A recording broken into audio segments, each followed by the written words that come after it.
Today, di ko ramdam na nag-aaral ako.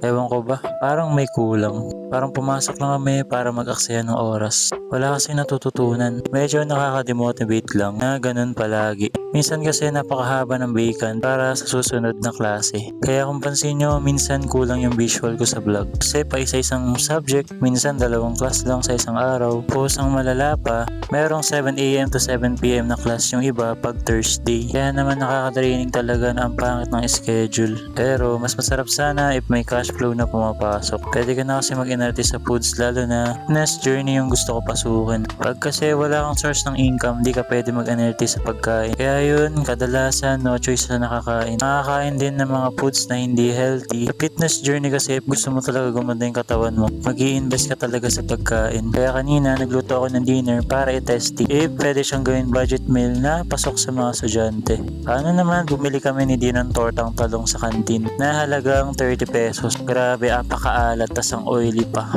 Di talaga masarap. So ito yung pain point na dapat ko solusyonan at gawing produkto. Imagine mo if magkakaroon ng budget meal na masarap at pasok sa student meal. At syempre pangmasa yung presyo. Panigurado maraming tatangkilik. Kasi kumbaga yung ilalabas nila ng bawon is worth it. Kapalit ng masarap na lunch syempre. And yun lang for this update for day 47 of 365. See you ulit mga boss.